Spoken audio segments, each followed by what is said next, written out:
जय श्री कृष्ण भक्तों, आप सभी को गोवर्धन पूजा की हार्दिक शुभकामनाएं। तो आइए रसपान करते हैं गोवर्धन पूजा की कथा का। हमारे देश में दिवाली के उत्सव में एक सबसे खास पर्व होता है गोवर्धन का।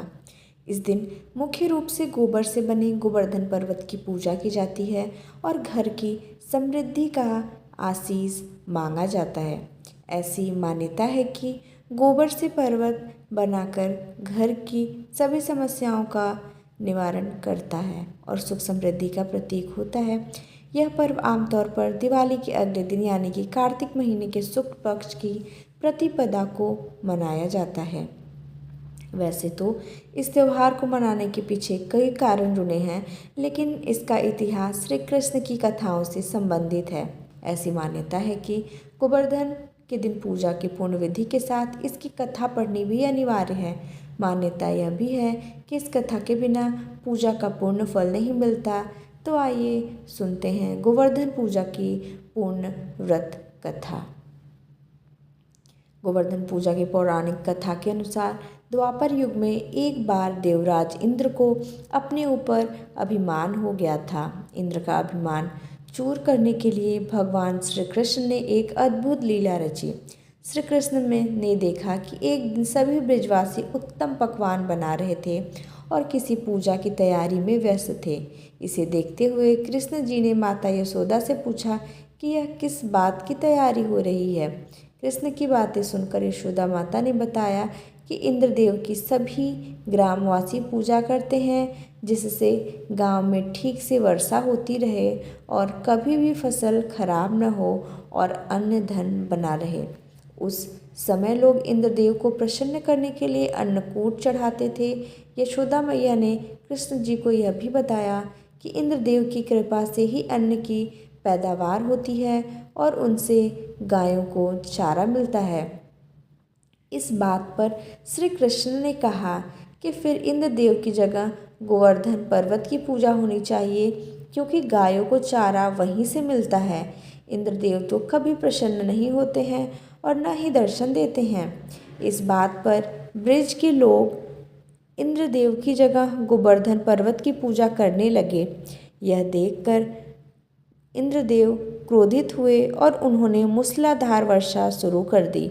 इंद्रदेव ने इतनी वर्षा की कि उससे ब्रजवासियों को फसल के साथ काफ़ी नुकसान हो गया। ब्रजवासियों को परेशानी में देखकर श्री कृष्ण ने अपनी कनिष्ठा उंगली पर पूरा गोवर्धन पर्वत उठा लिया और सभी ब्रजवासियों को अपने गाय और बछड़े समेत पर्वत के नीचे शरण लेने के लिए कहा। इस बात पर इंद्र कृष्ण की यह लीला देखकर और क्रोधित हो गए और उन्होंने वर्षा की गति को और ज़्यादा तीव्र कर दिया। तब श्री कृष्ण ने सुदर्शन चक्र से कहा कि आप पर्वत के ऊपर विराजमान होकर वर्षा की गति को नियंत्रित करें और शेषनाग से कहा, आप मेढ़ बनाकर पानी को पर्वत की ओर आने से रोकें। इंद्र लगातार 7 दिन तक वर्षा करते रहे।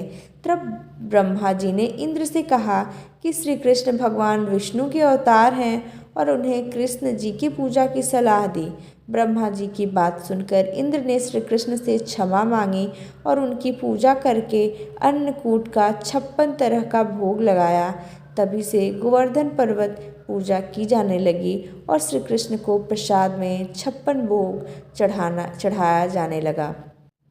तो ये थी गोवर्धन पूजा की व्रत कथा। तो आइए जानते हैं गोवर्धन पर्वत गोबर का क्यों बनाया जाता है।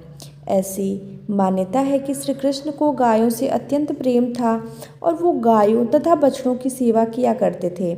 यह भी माना जाता है कि गाय का गोबर अत्यंत पवित्र होता है, इसलिए इसी से गोवर्धन पर्वत बनाना और इसका पूजन करना फलदायी माना जाता है।